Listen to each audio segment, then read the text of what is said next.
স্বাগত জানাচ্ছি একুশে বিজনেসের সঙ্গে রয়েছে আমি সাদাত হাবিব সেতু।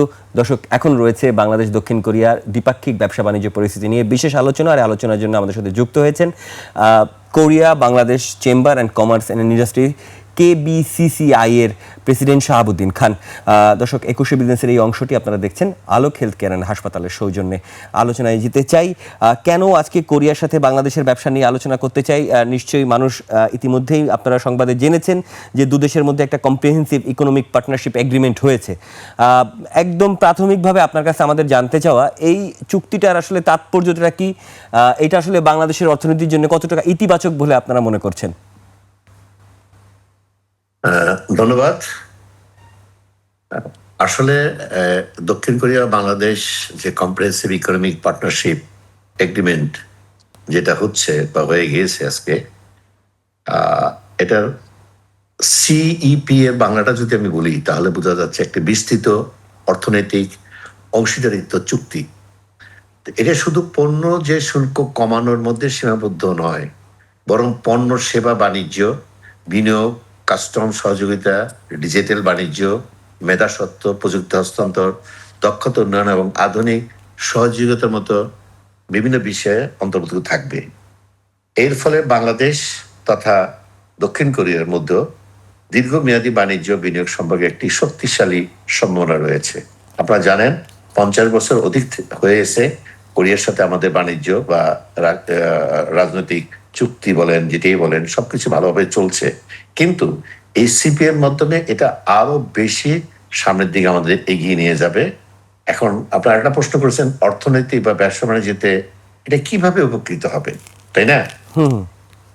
এই চুক্তির ফলে বাংলাদেশের রপ্তানিকারকরা দক্ষিণ কোরিয়াতে বৃহৎ ও উচ্চ ক্ষমতা সম্পন্ন বাজার তৈরি করতে পারবে, কারণ বর্তমানে তাদের কিছু ট্যারিফ ব্যারিয়ার থাকে, অ্যাজ ওয়েল অ্যাজ কম্পিটিটর থাকে তাদের আশেপাশের দেশ, যেমন ভিয়েতনাম, আমি বলতে পারি থাইল্যান্ড, চায়না, কম্বোডিয়া, এই ধরনের তাদের থেকে যে কম্পিটিশনটা ফিল করে, কারণ তাদের লিড টাইমটা কম। বাংলাদেশ থেকে যেতে, যেখানে ফর এক্সাম্পল $30 পার সিএফটি বা পার ইয়ার, সেটাতে ওখানে তাতে $5 থেকে $4। তো ভাড়া দিয়ে একটা আমরা দূরত্বের জন্য আমরা কম্পিট করতে পারি না। কিন্তু যদি এই ডিউটি ব্যারিয়ারটা যদি একটু কমে আসে তাহলে আমরা ইজিলি ক্যান কম্পিট। এর পাশাপাশি আমরা অন্যান্য ডাইভার্সিফাই প্রোডাক্টের দিকে যেতে পারবো, যেটা কিনা বাংলাদেশের জন্য খুবই উপকারে আসবে। বিশেষ করে আপনার কি বলে এটাকে, এই তৈরি পোশাক, তারপর চামড়াজাত পণ্য, ঔষধ, কৃষি পণ্য বা এগ্রিকালচার প্রোডাক্ট। আর বড় একটা জায়গার সম্ভাবনা রয়েছে আইসিটি সেবা, তারপর আধুনিক প্রযুক্তি, শিল্প দক্ষতা, যেমন সেমিকন্ডাক্টর, এগুলো, এবং বিশেষ করে বিভিন্ন ইনভেস্টর বাংলাদেশে আসবে তখন। এবং এর ফলে বাংলাদেশে যে কর্মসংস্থান, আমরা কিন্তু কর্মসংস্থান মনে করি যে কর্মশক্তিটাকে বা জনশক্তিটাকে বিদেশে দিতে পারলেই আমরা বেশ কিছু রেমিটেন্স পাচ্ছি। কিন্তু যদি জয়েন্ট ভেঞ্চারের মাধ্যমে এখানে যদি এই প্রযুক্তিগুলোকে নিয়ে কোরিয়ানদের বড় বড় কোম্পানিগুলো যদি এখানে ইনভেস্টমেন্টকে নিয়ে আসতে পারি, সেখানে কোরিয়ার জনশক্তিটা এই বড় জনশক্তির বিশাল একটা কর্মসংস্থান কিন্তু বাংলাদেশে হবে। তো এটা আসলে সব দিক দিয়েই আমাদের কিন্তু বিশাল একটা সম্ভাবনার সুযোগ আছে, এবং আমি মনে করি এটা হওয়াটা খুব তড়িৎ হওয়া উচিত। চুক্তিটা তো মাত্র হলো, এই চুক্তিটা হয়েছে রাজনৈতিক চুক্তি, সমঝোতার চুক্তি। এখন এটাকে ইমপ্লিমেন্ট করার জন্য এখন বসবে দুই পক্ষে বসবে, কোরিয়া এবং বাংলাদেশ দুই পক্ষে বলবে কোন কোন পণ্যতে কি কি সুবিধা দেওয়া যায়। তারা কিছু চাবে, আমরা কিছু চাবে, এভাবে চলবে। তবে এটা যদি আপনি যদি সুফল পেতে চান, তাই আজকে চুক্তি মানে যে আজকে আপনি যে সুফলটা পেয়ে যাবেন বা আগামীকাল থেকে, it's not like that. It's not a government budget যে আজকে ডিক্লেয়ার দিলাম, কালকে থেকে ওটা ইমপ্লিমেন্ট হয়ে গেল। এটা আজকে সমঝোতা চুক্তি হয়েছে, এখন এটা আলোচনা হবে। তবে আমি মনে করি যে যেভাবে যদি তড়িৎ আলোচনা করা হয়, তড়িৎ গতিতে যদি এটাকে নিয়ে যাওয়া হয়, তাহলে বছরখানির মধ্যেই আমার মনে হয় বাংলাদেশ এর সুফলটা পাবে। এটা হচ্ছে কি আমার অর্থনৈতিক ব্যবসা বাণিজ্যের দিকে কি উপকৃত হবে সেটা। জি, অসংখ্য ধন্যবাদ। আমি শাহাবুদ্দিন, এবার একটু আপনি যেই তথ্যগুলো দিলেন সেই তথ্যগুলো আসার, সেটা নিয়ে কোনো সন্দেহ নাই, কিন্তু দেশটির সাথে আমার যে বাণিজ্য পরিস্থিতি, সেক্ষেত্রে আমি আমদানি করতে বেশি খরচ করি, বরঞ্চ রপ্তানি কম করি। এরকম একটা বাজার যেখানে ইতিমধ্যে চীন এবং ভিয়েতনামের একটা বিরাট অংশীদারিত্ব রয়েছে। আমরা যেটা ভালো পারি সেটা হচ্ছে তৈরি পোশাক বানাতে। আমাদের ওষুধ শিল্পও ভালো রয়েছে, মানে হোমগ্রোন ভালো করছে, কিন্তু কোরিয়া যে ধরনের মানসিকতা কোরিয়ান বায়ারদের রয়েছে বা সাধারণ মানুষের মধ্যে রয়েছে, তাদের যে প্রোডাক্টের কোয়ালিটি সেন্সিবিলিটি রয়েছে, সেইখানে বাংলাদেশের প্লে করার ক্ষেত্রে আপনি বলেছেন যে সেখান থেকে বিনিয়োগকারীরা যদি আসে তাহলে আমাদের কর্মসংস্থান ঘরের মধ্যেও হতে পারে। কিন্তু আমি বোঝার চেষ্টা চাচ্ছি যে বিষয়টা কতটা সহজলভ্য, কারণ কোরিয়ার জন্য ইতিমধ্যে একটা ইপিজেড দেওয়া রয়েছে এবং ইয়াংওয়ান সেখানে একাই ব্যবসা করে। সুতরাং আরও ইপিজেড লাগবে কিনা, এবং সেই ক্ষেত্রে গ্যাস বিদ্যুৎ সংযোগের এই মুহূর্তে আমাদের যে ক্রাইসিস সেটাও সামনে আসে। সুতরাং আমরা কম্পিটেন্ট কিনা ওই সুবিধা নিতে, নাকি 97% সুবিধাটা তারাও পাচ্ছে, নাকি তাদের আমদানির পরিমাণ, মানে আমাদের দেশের রপ্তানি পরিমাণ তাদের আরো বাড়বে, কোনটা মনে করেন? আপনি সুন্দরভাবে প্রচুর মানে সত্যিকার অর্থে যে প্রশ্নগুলা প্রয়োজন আমাদের জানার, বার উত্তর বের করে আমাদের কার্যক্রমের মধ্যে এটাকে সন্নিবেশিত করা, আমার মনে হয় আপনি সঠিকভাবে এই জিনিসটা ধরেছেন। আসলে ব্যবসার যে ঘাটতিটা, এটা কিন্তু শুধু কোরিয়ার সাথে না। আপনি যদি চায়নার দিকে দেখেন, আমার ফিগার মনে নেই, দেখবেন যে হিউজ বিলিয়ন ডলারের আমার মিনিমাম 7 থেকে প্রায় 20 বিলিয়ন ডলার, প্রায় 20 বিলিয়ন ডলার বিলিয়ন, এই যে দেখেছেন আপনি, প্রায় 20 বিলিয়ন ডলার আমাদের import. If you calculate the in terms of the export, very minimum. আপনি যদি চায়না যদি পার্শ্ববর্তী দেশ ভারতের দিকে দেখেন, দেখবেন যে কত বিলিয়ন ডলার, সেখানে দেখবেন আমাদের রপ্তানি কতটুকু হচ্ছে। আসলে আমাদের রপ্তানির পরিধিটা যদি না বাড়ায়, তাহলে সারা বিশ্বের সাথে কিন্তু আমাদের এই গ্যাপটা থেকে যাবে। এবার আসলে আমরা কোরিয়ার সাথে 1.5 থেকে 3 বিলিয়ন ডলার মধ্যে উঠানামা করে ইম্পোর্ট, 1.5 থেকে 3 million. But if you talk about the export আমাদের হাইস্ট হয়েছিল একবার, so far my knowledge, 9 million. আর যদি আপনি গত বছর এবছর দেখেন, তাহলে এটা 6.36 এর মধ্যে উঠানামা করছে আর কি। তার মানে আমাদের কিন্তু ভেরি ইমব্যালেন্স, একটা সোজা কথা, আমাদের একটা ইমব্যালেন্স আমাদের ট্রেড হয়ে গেছে কোরিয়ার সাথে, যেমন রয়ে গেছে অন্যদের সাথে। নাও হাউ উই ক্যান রিকভার ইট, এই ইমব্যালেন্সটাকে আমাদের কিন্তু প্রতিবারই কিন্তু আমাদের সরকারের কিন্তু একটা টার্গেট থাকে যে আমাদের এক্সপোর্ট পরিমাণ বাড়িয়ে যেসব দেশ থেকে আমরা ইম্পোর্ট করি, তার সাথে আমাদের ইয়েতে কিছুটা রপ্তানি বাড়িয়ে যাতে ওই ব্যালেন্সটা একটু কমিয়ে আনতে পারি। হয়তো আমরা 3 মিলিয়ন করতে পারবো না, কিন্তু যতটুকু পারি যেটা চেষ্টা করি। এবং আমরা কেবিসিসে এটা আমরা করে যাচ্ছি, এক্সপোর্ট কিভাবে বাড়ানো যায়। আপনি হয়তো আজকে আপনাদের মাধ্যমে জানাতে চাই, গত জুলাইতে 21 তারিখে আমরা প্রায় 40 জন ডেলিগেশন নিয়ে বাংলাদেশ থেকে আমরা কোরিয়াতে গিয়েছিলাম এক্সপোর্ট কোরিয়া ইম্পোর্ট এক্সিবিশনে। আই মিন কোরিয়ারা কি কি মাল ইম্পোর্ট করে সেই এক্সিবিশনটার মধ্যে আমাদের ইনভাইট করেছিল বাংলাদেশ এমবাসির মাধ্যমে, আমরা গিয়েছিলাম এবং সেখানে আমরা সাড়া পেয়েছি। তার মানে হচ্ছে আমরা চাচ্ছি যে এক্সপোর্টটা আরো আরো আরো বেশি করা যায়। কিন্তু এখন রপ্তানি যেহেতু অন্য অন্য দেশের কোয়ালিটি ভালো, আমাদের কোয়ালিটি খারাপ, গার্মেন্টসের দিক দিয়ে আমি স্বীকার করে নেব যে no, garments we can compete with any countries. যে কোনো দেশের সাথে কিন্তু আমাদের গার্মেন্টসের কোয়ালিটি অবশ্যই একই মাপের কোনো দিকে ভালো, কিন্তু প্রাইস সেন্সিটিভিটির জন্য মাঝে মাঝে আমরা হয়তো কোথা থেকে মার্কেটটা হারাচ্ছি। I'm talking about the garments. But আপনি যদি ফার্মাসিউটিক্যাল বলেন, ফার্মাসিউটিক্যাল একই কথা, আমাদের শুধু ঢুকতে পারতেছি না, শুধু কয়েকটা সার্টিফিকেশনের ব্যাপার আছে, এগুলো আমরা কাজ করছি এবং ওটা হয়ে যাবে। ফার্মাসিউটিক্যাল চামড়ার ক্ষেত্রেও তো মানে লেদার ওয়ার্কিং গ্রুপের এক ধরনের লাইসেন্সিং লাগবে পরিবেশের ব্যাপারে। চামড়ার ক্ষেত্রে তো এটার বলার কিছুই নেই, সেটা আপনি বাংলাদেশ হিসেবে আমি প্রতিবারই জানেন, করবো এদের সময় সবই জানেন, চামড়া কি এক বিশাল একটা মার্কেটটাকে আমরা ধ্বংস হয়ে গেছে গার্মেন্টস। এই এখন পৃথিবীতে এখন হচ্ছে কমপ্লায়েন্সের যুগ, বুঝতে পেরেছেন? আপনি যে জিনিস এক্সপোর্ট করতে চাবেন, দেখে যে কমপ্লায়েন্স আছে কিনা, এই সার্টিফিকেশন আছে কিনা, ওই সার্টিফিকেশন আছে কিনা। আপনাদের ফ্রোজেন ফিশ যে এক্সপোর্ট করতে যাচ্ছে আমরা বাংলাদেশে, আমরা কিন্তু সবগুলো পারতেছি না। জি, আমি অনেক ফ্রোজেন ফিশ অ্যাসোসিয়েশনের সাথে কথা বলেছি, তারা বিভিন্ন সার্টিফিকেশন চায়, এই সার্টিফিকেট আমরা দিতে পারি। জি, আমি আপনার কাছে আরো আসবো। আমার একটা ছোট্ট বিরতির সময় হয়েছে, আপনার সাথে আলোচনা করে খুব ভালো হচ্ছে, মানুষকে বোঝাতে পারছি। আপনার সাথে আবার একটু আলোচনা আসবে একটা ছোট্ট বিরতির পরে। দর্শক, এ পর্যায়ে নিচ্ছি ছোট্ট একটা বিরতি, ফিরবো একটু পরেই, ততক্ষণ সঙ্গেই থাকুন।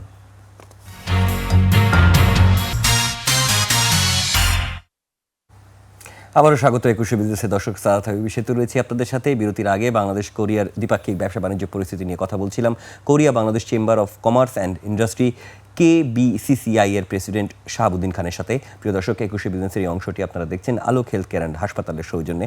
এবং আলোচনায় যে কারণে কোরিয়ার সাথে এই ব্যবসা নিয়ে আমরা আলোচনা করছি, তার মূল উদ্দেশ্য হচ্ছে আজকে একটি চুক্তি স্বাক্ষর হয়েছে দু দেশের মধ্যে, বা কম্প্রিহেন্সিভ ইকোনমিক পার্টনারশিপ এগ্রিমেন্ট। এরকম আরও একটা চুক্তি আমরা করেছি রিসেন্ট সময়ে জাপানের সাথে বিনিয়োগ চুক্তির ব্যাপারে। আমরা $1 ট্রিলিয়ন আমাদের রপ্তানি বাণিজ্য আমরা ইতিমধ্যে সরকারের পক্ষ থেকে ঘোষণা এসেছে যে আমরা এরকম একটা জায়গায় যেতে চাই, $1 ট্রিলিয়ন ইকোনমি আমরা হব। সেই ক্ষেত্রে এই যে চুক্তি হলো, আপনি বলছেন যে 1 বছরের মতো সময় লাগবে। যদি সেমিকন্ডাক্টরের ব্যবসাটা বাংলাদেশে আনা যায়, তা সেক্ষেত্রে বিনিয়োগও আসলো, কর্মসংস্থান আমার হোম গ্রোনের মধ্যে হইলো। এটা তো আমরা আশার কথা বলছি, কিন্তু বাস্তবতাটা হচ্ছে যে কোরিয়ান ব্যবসায়ীরাও তো এখানে ব্যবসা করতে এসে আমাদের দেশি ব্যবসায়ীরাই অনেক ধরনের ভোগান্তির মধ্যে পড়েন। সো কোরিয়াকে আমরা আসলে কি অফার করব, যে এই অফারের কারণে কোরিয়া আসলে এখানে ব্যবসা করতে আসবে? তার 87% সুবিধা তার রয়েছে, প্রোডাক্ট সে এখানে আনতে পারবে, রপ্তানি করতে পারবে। বাট কোরিয়ার জন্য এই কাগজে কলমে চুক্তির বাইরে আসলে কি সুবিধা দরকার বলে আপনি মনে করেন, যাতে কোরিয়ান বিনিয়োগকারীরা এখানে আসবেন? সুন্দর প্রশ্ন করেছেন। আসলে এটা কোরিয়ার বিনিয়োগকারীদের জন্য প্রযোজ্য নয়, এটা যে কোনো বিনিয়োগকারীদের জন্য এটা নাম্বার 1 ক্যাটাগরি, যে আমি যেখানে বিনিয়োগ করব আমার এখানে ফিজিবিলিটি কতটুকু আছে, বা এখানে ব্যবসা বান্ধব কিনা, বা এখানে আমার রেগুলেটরি বডির কি জুট ঝামেলা আছে কিনা। আপনারা জানেন বাংলাদেশের এই ঝামেলাটা খুব একটা প্রকট। একটা কোম্পানি রেজিস্ট্রেশন করতে গেলে বা যেভাবে প্রথম তাদেরকে বলা হয় যে if you invest you will get this facility, you will get this incentive. So after investment then government change করে ফেলে অনেক রুলস অ্যান্ড রেগুলেশন। তখন তারা কিন্তু একটা সমস্যার মধ্যে পড়ে যায়। প্লাস একটা কোম্পানি ফর্ম করতে গেলে কিন্তু বিভিন্ন জটিলতার মধ্যে ইয়ে হয়, এই কাগজ চাই, সেই কাগজ চাই, সময় ক্ষেপণ হয়, সোজা কথা। তো এটার থেকে আমি একটা ধন্যবাদ জানাবো সরকারকে, যে এটার থেকে পরিত্রাণের জন্য বিভিন্ন জায়গায় যাতে না যেতে হয় সেই জন্য কোরিয়ান বলেন যে কোনো ইনভেস্টের জন্য একটা সুখবর হচ্ছে একটা নতুন একটা ফর্ম করা হচ্ছে। যেমন আপনারা হয়তো চিনেন বিডা, দেন বেজা হচ্ছে ইকোনমি জোন, আর পিপিপি পাবলিক পার্টনারশিপ প্রজেক্ট যেগুলো আছে, এই তিনটাকে মিলে একটা ইয়ে হয়েছে খুব সময় আগস্টে হয়েছে। এটার নাম হচ্ছে বাংলাদেশ ইনভেস্টমেন্ট অথরিটি, BIA। এখন এটা ওয়ান স্টপ সলিউশন। এখন আপনি একটা কোম্পানি ফর্ম করার জন্য বেজাতে যেতে হবে না, আপনার বিডাতে যেতে হবে না, পিপিতে যেতে হবে না, আপনি সবগুলো এক জায়গায় পেয়ে যাবেন। কারণ এই তিনটা প্রতিষ্ঠান কিন্তু একই বিল্ডিং এ কিন্তু এখানের মধ্যে এই 1 তলা 3 তলা 4 তলা করতে করতে কিন্তু মানুষ হয়রানি হয়। তারপরেও এখানে যদি সফটওয়্যার যদি বলে যে ওয়ান স্টপ সলিউশন, OSS, কিন্তু প্র্যাকটিক্যালি OSS কিন্তু কার্যকর হচ্ছে না। আচ্ছা, হচ্ছে না বিভিন্ন কারণে। আমরাই সেটাকে জটিলতা সৃষ্টি করে রাখছি, আমরাই সফটওয়্যারে প্রপারলি কাজ করতে দিচ্ছি না, বা কিছু একটা। আমি ওইভাবে ওই দিয়ে যাবো না। তো এটা যখন একটা আন্ডার চলে আসবে, আমার মনে হয় যে it will be more effective. আর বিডা, আপনি জানেন বিডার জন্য চেয়ারম্যান আছেন, এবং বিডা আসলে কিন্তু ভেরি অ্যাক্টিভ বাংলাদেশের এই ইনভেস্টরদেরকে এখানে আনার জন্য। তো আপনি যে বাধাগুলো বলছেন, আমার মনে হয় এই BIA বাংলাদেশ ইনভেস্টমেন্ট অথরিটি যখন এক হয়ে যাবে, তখন আমার মনে হয় যে এটা সম্ভাবনা অনেক অনেক অনেক অনেক কোরিয়ান ইনভেস্টরদের আকৃষ্ট করবে। আপনাকে আরো বলতে চাই, আমাদের কেবিসি থেকে আমরা যেটা করতে চাচ্ছি আর কি, অলরেডি আমরা করেছি। আমরা বিভিন্ন স্টেক হোল্ডার যারা আছেন, যেমন NBR, অনেক সময় দেখা যায় যে কাস্টমারও জটিলতা হচ্ছে, অনেক সময় মিনিস্ট্রি অফ কমার্সেরও জটিলতা হচ্ছে। এই বিডারকে চেয়ারে রেখে আমরা NBR কমার্স এবং KBCC কোরিয়ান এমবেসি মিলে আমরা মাঝে মাঝে প্রতি মাসে একটা করে আমরা করতেছি, একটা আলোচনা রাউন্ড টেবিল করতেছি যে কোরিয়ার ইনভেস্টররা কি কি সমস্যাগুলো হচ্ছে এবং কি কি আরো সিম্পলিফাই করতে হবে। কারণ এই যখন NBR কে বলা হয় তখন হয়তো NBR শুনছে, কিন্তু মিনিস্টার কাসম মিনিস্টার কমার জানে না। কিন্তু মিনিস্টার কামার যখন জানতেছে তখন NBR জানতেছে। সো সবাইকে যখন আমরা একসাথে বলে বুঝতে পারবো, তখন আমার মনে হয় যে সবাই মিলে একটা সিদ্ধান্তে আসতে পারবে। অসংখ্য ধন্যবাদ। মধ্য কথা, সামনে খুব ভালো সুযোগ আছে যদি এই বিয়ের মাধ্যমে আমরা কাজগুলো করতে পারি। সুন্দর প্রশ্ন। এবার একটু আপনার কাছে আপনি বলছিলেন যে আসলে শুধুমাত্র আমরা রেমিটেন্সের কথাই চিন্তা করি, কিন্তু মানে এই মুহূর্তে দেশের অর্থনীতির সবচেয়ে চালিকা শক্তি তো রেমিটেন্স, এবং এটা একটু সহজ লভ্য আর কি, বিনিয়োগ টিনিয়োগ পাওয়ার থেকে একটু সহজলভ্য। কিন্তু দুঃখের কথা হচ্ছে যে কোরিয়ায় যে ধরেন 39,000-40,000 কোটা থাকে গড়ে অ্যাভারেজে, সেটা বাংলাদেশ পূরণ করতে পারে না। বাংলাদেশি শ্রমিকদের আসলে স্কিল ওইভাবে হয়ে যায় না, 15,000 বেশি আমরা শ্রমিক পাঠাতে পারি না। যদি পাঠাতে পারতাম তাহলে হয়তো বা আমরা আরেকটু বেশি ইনকাম সেখান থেকে করতে পারতাম, বাণিজ্য ঘাটিটা কমাতে পারতাম। কিন্তু আমি একটু বোঝার চেষ্টা করতে চাই যে এই যে আমাদের এই যেহেতু সহজটার দিকে সবাই আগে আগায়, সেই হিসেবে অতিরিক্ত মানে অপেক্ষাকৃত যে যে এই চুক্তির মাধ্যমে কি এই রেমিটেন্স বাড়ার ক্ষেত্রে কি কোনো ধরনের ইফেক্ট করতে পারে জনশক্তি রপ্তানির ব্যাপারে? আপনি সুন্দর প্রশ্ন করেছেন। আসলে সৌদি আরবে আর ইটালিতে, মিডল ইস্টে, সৌদি আরবে যাওয়া বা মিডল ইস্টে যাওয়া আর ইটালি ইয়াতে যে বর্ডার ক্রস করে যাওয়া, দুটোর মধ্যে তফাৎ আছে কিন্তু। আর কোরিয়াতে মধ্যে সেটা হচ্ছে কি, সৌদি আরবে আপনি যে কাজগুলো করতে যাচ্ছেন, মানে মিডল ইস্টে যে কাজ করছেন, সেগুলো হচ্ছে ক্লিনিং লেবার ওই টাইপের। ওখানে তেমন ল্যাঙ্গুয়েজ খুব একটা সমস্যা হয় না। ওখানে বেশি রিলিজিয়াসটা বেশি ইম্পর্টেন্ট দিয়ে তার সেই কাজটা করতে পারে, এবং তাদের কালচারের সাথে মোটামুটি ফুড হ্যাবিট বলেন আর লাইফস্টাইল বলেন মিলে যায়। প্রবলেম হয়ে গেছে যে কোরিয়াতে যখন বাঙালিরা যায়, তখন একটু ফুড হ্যাবিটের একটা ডিফারেন্ট কালচার, তারপর লাইফস্টাইলও ডিফারেন্ট, ল্যাঙ্গুয়েজটা একটা ভীষণ ব্যারিয়ার। এই 3-4টা জিনিসই কিন্তু বাংলাদেশের জন্য সবচেয়ে বেশি অবস্থাকে আমি যারা দেখেছি বা জেনেছি। আপনি জানেন, যদি যে কোনো কোরিয়ান একজন ফ্যাক্টরি ওনারকে বলবেন যে ওরা কিন্তু অ্যাকচুয়ালি লোকগুলো এইভাবে নিয়ে থাকে, কোন একটা ফ্যাক্টরি করে একটা letter on Indian that to the government যে আমি এই লোকগুলো চাচ্ছি, ওই লোকে কিন্তু ওই লোক ক্যাটাগরি দিয়ে দিবে। ওই গভর্নমেন্ট করবে কি সেটাকে বসলের মাধ্যমে গভর্নমেন্ট টু গভর্নমেন্ট তার লোকগুলো নেওয়ার ব্যবস্থা করে। তাদের চাহিদায় তার প্রথম থাকবে লেখা নেপাল, বাংলাদেশ না। এক সময় ছিল বাংলাদেশ, কিন্তু প্রবলেম হয়ে গেছে বাংলাদেশ যাওয়ার পরে। ওই যখন দেখেছে কোরিয়াটা তো, নেপাল তো পর্ক খায়, তাই না? নেপাল অন্য মানে শুয়োরের মাংস খায় তো, কিন্তু বাংলাদেশ তো এগুলা ওই চুলার আশেপাশে হলে তারা খাবে না। এখন এখানের মধ্যে 50 জন লেবার আছে, তাও 2 বাঙালির জন্য তো আর আলাদা তারা করতে পারে না, পাকাতে পারে না, আলাদা কিচেন দিতে পারে না। তারপরে তাদের ল্যাঙ্গুয়েজেস, ওরা কিন্তু নেপালিরা কিন্তু ওখান থেকে যাওয়ার আগে তারা একটা ভালো করে একটা কোর্স করে নেয়, এবং যে কাজে যাবে সেটার জন্য 3 মাসের কোর্স করে, যার জন্য ওখানে গেলে ওরা সঙ্গে সঙ্গে তারা কিন্তু সেই কাজগুলো এবং ল্যাঙ্গুয়েজগুলো ধরতে পারে। আর ফুড হ্যাবিটে তো তারা অভ্যস্ত। অতএব মালিকের সাথে অন্যান্য দেশের কর্মচারীদের সাথে বসে তারা খাচ্ছে, কথা বলতেছে, সন্ধ্যার সময় একটু ড্রিঙ্কই করতেছে।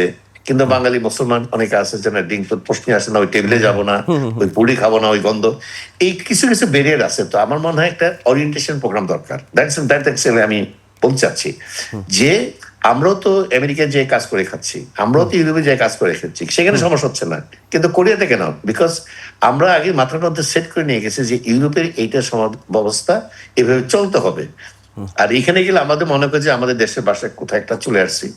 এই ওরিয়েন্টেশনটা খুব একটা প্রয়োজন। আমার মনে হয় যত লোকই বাংলাদেশ থেকে যাবে, আমিও 2-একটা সেমিনার মধ্যে বলেছিলাম যে আপনারা একটা ওরিয়েন্টেশন প্রোগ্রাম করেন, শুধু ল্যাঙ্গুয়েজ দিলে হবে না, এই ফুড হ্যাবিটটার সাথে কিভাবে তোমাকে অ্যাডজাস্ট করতে হবে, কিভাবে তুমি হালালটা কিভাবে বাছাই করবা, হারামটা কিভাবে বাছাই করবা, সেই প্রসেসগুলো শেখানো, এবং একটা ওরিয়েন্টেশন প্রোগ্রাম সজাগতা, এটা যদি দেওয়া হয় ধন্যবাদ, আমি বুঝতে পেরেছি, মনেরও পারবে।